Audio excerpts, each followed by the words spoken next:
मित्रों, परम पूज्य गुरुदेव परमवंदनीय माता जी की दिव्य उपस्थिति को साक्षी मानते हुए माँ गायत्री के पावन मंत्र के साथ मैं अपनी बात को आरंभ करना चाहता हूँ।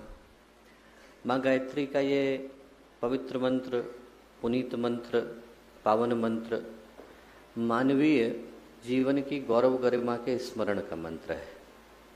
ये याद दिलाने का मंत्र है कि ये मनुष्य का जीवन जो हम लोगों को मिला, ये न जाने कितने वर्षों की, जन्मों की प्रतीक्षा के बाद इस जीवात्मा को प्राप्त हो पाता है। हम लोग यदि ध्यान से देखें तो जो मनुष्य का जीवन है ये दो ध्रुवों के बीच में झूल रहा है। एक तरफ तो यादें हैं और दूसरी तरफ सपने। मनुष्य की दृष्टि या तो उस तरफ उलझी हुई है जो कल गुजर गया, जिसको हम अतीत कह करके पुकारते हैं। जो गुजरा हुआ कल है, चला गया समय है, कल की यादें है।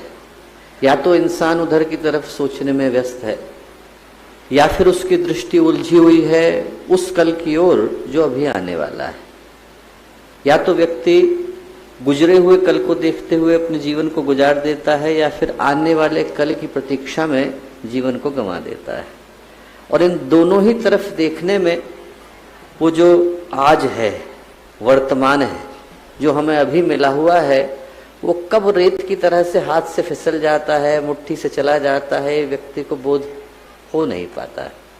ना दिलाओ, अभी दिलाओ, बस अभी दिलाओ, हम यहाँ से जाएंगे नहीं जब तक आप दिलाओगे नहीं। तो मम्मी कहती थी अच्छा ठीक है बेटा, खिलौना ले ले, खिलौना दे देते। थोड़ा आगे चल के फिर बच्चा पैर पटकने लग जाता था, अरे हमको वो खाना है, वो खाना है, आगे नहीं जाएंगे जब तक आप खिलाओगे नहीं। वो भी खिलाया माने। ऐसे करके बच्चे आगे को चलते थे। थोड़ी देर चलते चलते क्या हुआ, एकदम से मेले के अंदर भगदड़ मच गई। भगदड़ मची तो उन बच्चों की जो उंगली थी वो माता पिता से छूट गई। वो बच्चे एक जगह पर खड़े होकर के रोने लगे। भीड़ का रेला आया, माता पिता को साथ ले गया।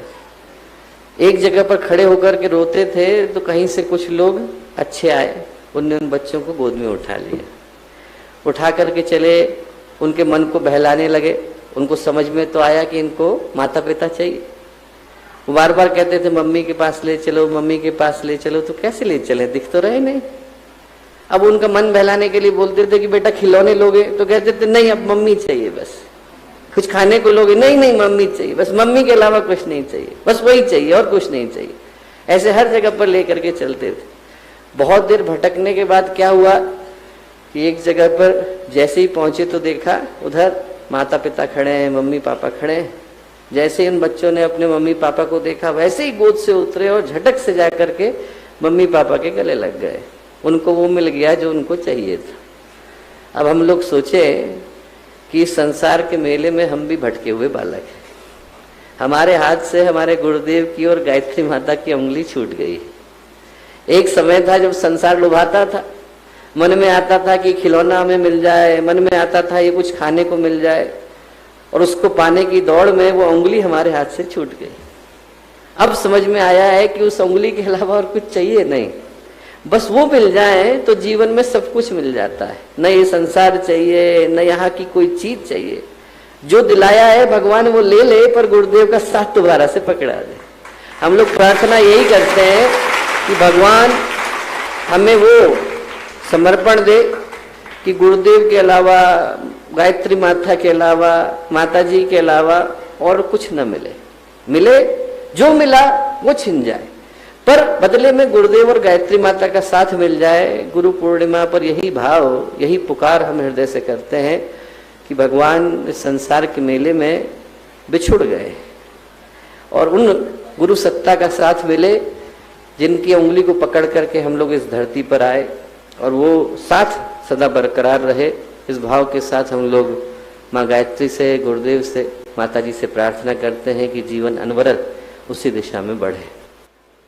परम पूज्य गुरुदेव परमवंदनीय माता जी के दिव्य संरक्षण में शांति कुंज का, युग तीर्थ का ये पावन प्रांगण, गुरु पूर्णिमा से एक दिन पहले का ये दिव्य मुहूर्त, जब आज के शुभ दिन नारी सशक्तिकरण वर्ष के प्रारंभ के समय में कल गुरु पूर्णिमा के दिन से नारी सशक्तिकरण वर्ष का प्रारंभ हो रहा है और इस शुभ अवसर पर आज जब हम लोग यहाँ पर विद्यमान हैं तो हम लोगों के साथ मंच पर उपस्थित आदरणीय मिश्रा मामा जी, आदरणीय भटनागर मामा जी, आदरणीय दुबे मामा जी, आदरणीय श्याम बिहारी दुबे मामा जी, यहाँ उपस्थित शांति कुंज के सभी वरिष्ठ कार्यकर्तागण, देश से विदेश से भारत के विभिन्न स्थानों से आए गायत्री परिवार के सभी कार्यकर्तागण, प्यारे भाइयों बहनों और प्यारे मित्रों, आज जब हम गुरु पूर्णिमा से एक दिन पूर्व इस महत्वपूर्ण विषय पर चिंतन करने के लिए, संकल्प को लेने के लिए एकत्रित हैं, तो मुझको भागवत की एक कथा स्मरण आती है। और वो कथा है जिसको हम में से हर व्यक्ति लगभग पढ़ते हुए बड़ा हुआ है। वो कथा वृत्रासुर की है, जिसका वध करने के लिए महर्षि दधीचि को अपनी अस्थियों का दान देना पड़ा। हम में से हर व्यक्ति ने कहानी पढ़ी है कि वृत्रासुर का अंत किसी आयुध के माध्यम से संभव नहीं था। न लकड़ी मार सकती थी, न लोहा मार सकता था। उसको सिर्फ तपस्वी की अस्थियों के द्वारा मार पाना संभव था। और वो करने के लिए महर्षि दधीचि ने अपनी अस्थियां दान में दी। उससे वज्र नाम का आयुध बना, और वो जो वज्र नाम का आयुध बना वो वृत्रासुर के अंत का कारण बना। ये कहानी लगभग हर व्यक्ति को पता है। हर व्यक्ति को कहानी का ये पक्ष पता है, पर इस कहानी का एक पक्ष और है। इस कहानी का जो दूसरा पक्ष है वो ये कि वृत्रासुर भगवान का अटूट भक्त था। त्वष्टा के जो पुत्र थे विश्वरूप, उनका वध देवराज इंद्र ने छल से छद्म से कर दिया। तो स्वाभाविक रूप से मन में प्रतिशोध की भावना आई, हमारे पुत्र को मारा। तो त्वष्टा ने एक ऐसी शक्ति का आवाहन किया जो शक्ति आए और इंद्र के शत्रु के रूप में पैदा हो। इंद्र शत्रु विवर्धस्व, ऐसा करके उनने मंत्र पढ़ा और उस मंत्र के आवाहन से वृत्रासुर का आगमन हुआ। शक्ति की दृष्टि से अपरिमित शक्ति का स्वामी था, सामर्थ्य की दृष्टि से अपरिमित बल का स्वामी था, और भावना की दृष्टि से अपरिमित भावना का स्वामी था। भगवान के अटूट भक्तों में से एक था। और उस कहानी का जब अंत हुआ तो जो अंत है वो बड़ा प्यारा है। जब अंत हुआ और वृत्रासुर को मारने के लिए देवराज इंद्र ने वज्र को उठाया, तो कहते हैं कि भगवान वज्र के अंदर आकर के प्रतिष्ठित हुए, अपने भक्त को लेने के लिए स्वयं आए। और जब वृत्रासुर ने भगवान को देखा, क्योंकि इंद्र को हरा पाना तो वृत्रासुर के लिए सहज था। 2 बार इंद्र को वृत्रासुर निगल गया था, और जब ऋषियों ने प्रार्थना करी तब वृत्रासुर ने निगल करके उसको वापस इंद्र को प्रदान किया था। तो शक्ति की दृष्टि से वृत्रासुर में कमी नहीं थी, पर जब उसने देखा कि स्वयं भगवान लेने के लिए आए हैं, तो वृत्रासुर ने उस वज्र को नमन किया। और नमन करके क्या बोला? जो शब्द बोला वो हृदय को छू लेने वाले हैं। वृत्रासुर बोला कि भगवान, मैं आपको नमन करता हूँ और अपना सौभाग्य समझता हूँ कि आज क्षण भर के लिए सही, पर आपका स्पर्श और सानिध्य तो मिलेगा। बोला, आज जब आप खड्ग बन करके उठेंगे और वज्र बन करके मेरी गर्दन पर गिरेंगे, तो वो जो क्षण के 100वें हिस्से के लिए मुझे आपका स्पर्श मिलेगा और सानिध्य मिलेगा, वो मुझ जैसे पापी को, मुझ जैसे पतित को, मुझ जैसे पातक को सदा के लिए पवित्र कर देने के लिए पर्याप्त होगा। ऐसा वृत्रासुर के मुंह से निकला। क्षण के 100वें हिस्से के लिए, क्षण के 100वें हिस्से के लिए खड्ग के रूप में, वज्र के रूप में भगवान का साथ मिला, तो उसको वृत्रासुर ने अपने जीवन का परम सौभाग्य कह करके पुकारा। और हम सोचें कि कितने सौभाग्यशाली हैं हम।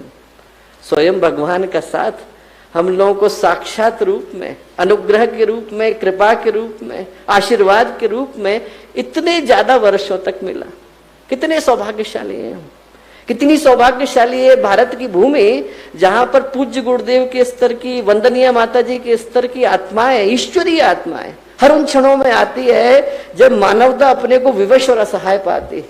जब अधर्म के क्षण आते हैं, अनाचार के क्षण आते हैं, अंधकार के क्षण आते हैं, और ऐसे क्षणों में जब धर्म अपनी प्रतिष्ठा के लिए अकुलाता है, जब संस्कृति और अध्यात्म पुकारते हैं कि वो तपस्वी आत्माएं कहाँ हैं, और ऐसे समय में जब उनकी पुकार उन उच्चतम लोकों तक जाती है, तब वहां से वो शक्तियां अवतरित होकर के आती हैं और आकर इस धरती को धन्य करके जाती हैं, और एक ऐसा संदेश सुना करके जाती हैं जो इससे पहले मानवता ने कभी सुना ना।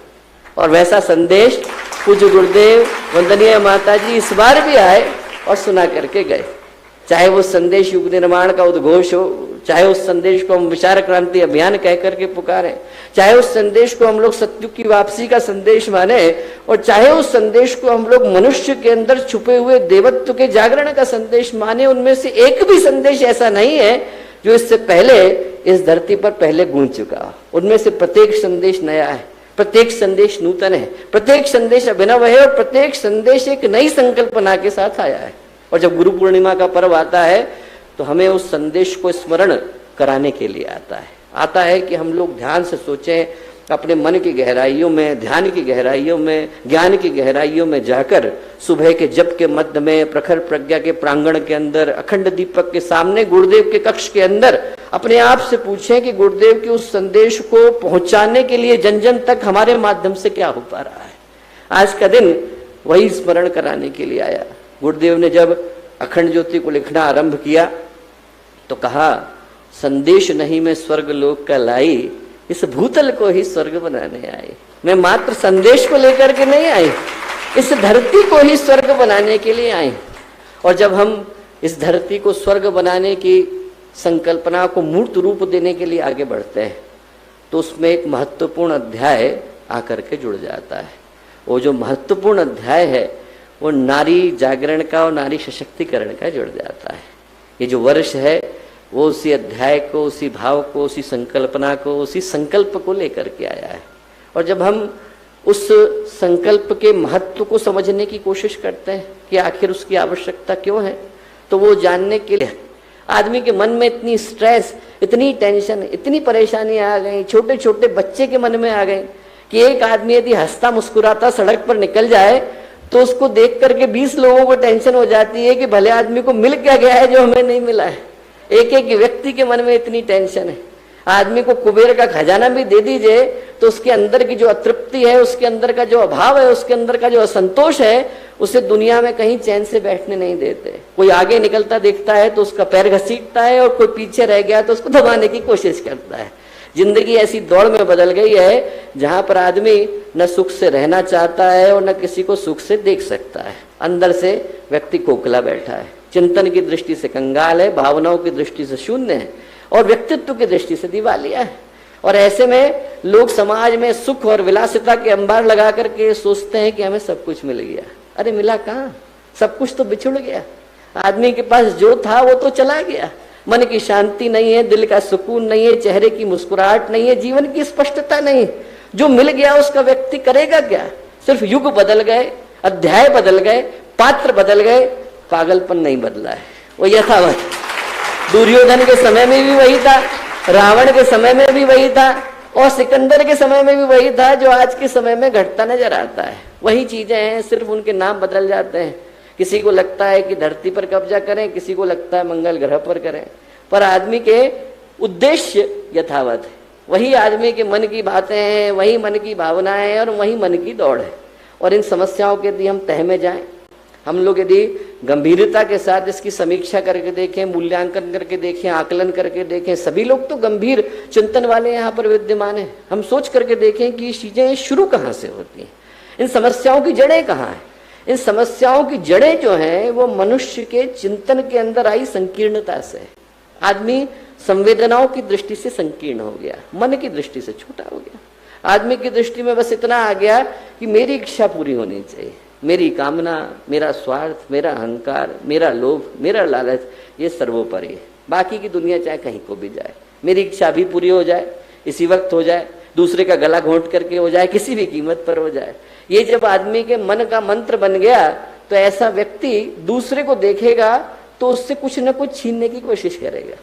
रहने को तो क्या होता है कि एक बाड़े के अंदर भेड़ और भैंस भी रह लेते हैं, पर एक दूसरे को सींग गड़ाए बगैर उन्हें चैन आता नहीं।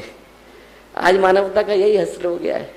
इंसान जो है रहने को एक दूसरे के साथ रहता नजर आता है, पर मौका मिलता है तो दूसरे का गला घोटने से चूकता इंसान है नहीं। और ऐसे में कारण क्या है? कारण यह है कि दुनिया की दूरियां घटती जा रही हैं, पर दिलों की दूरियां बढ़ती जा रही हैं। इंसान इस दृष्टि से तो पास आ गया कि यदि यहाँ से व्यक्ति को अमेरिका जाना है, यहाँ से व्यक्ति को लंदन जाना है, यहाँ से व्यक्ति को त्रिवेंद्रम जाना है, यहाँ से व्यक्ति को बेंगलोर जाना है, 2 घंटे में पहुंच सकते हैं। पर आदमी यहाँ की दृष्टि से एक दूसरे से उतनी दूरी लेकर के बैठा है जितनी इंसान यहाँ से चंद्रमा की दूरी लेकर के बैठा है। भावनाओं की दृष्टि से व्यक्ति एक दूसरे से एकदम दूर चला गया। कहीं पर कहानी आती है कि एक संत थे, तपस्या करते थे हिमालय, जोर जोर से चिल्ला करके बातें करता है। यदि दिलों की दूरियां खत्म हो जाती है तो आप यहाँ बैठे हो और दूसरा अमेरिका में भी बैठा हो तो उसको अपना नजर आता है। जो दूरियां हैं वो दिलों की हो गई। दिलों के बीच में दूरियां होती हैं, मन के अंदर स्वार्थ होता है, मन के अंदर नहीं, एक ही छत के नीचे बैठता है पर पराया होकर के बैठता है। और नहीं तो एक व्यक्ति यहाँ है और दूसरा दुनिया के दूसरे कोने में है, दिल जुड़ा हुआ है तो उसको अपना ही नजर आता है। व्यक्ति की भावनाएं टूट गई, दिल बिखर गए, मन की जो शांति थी वो चली गई। और ऐसे स्वार्थ में व्यक्ति सिर्फ अपने अलावा और किसी की सोचता नहीं।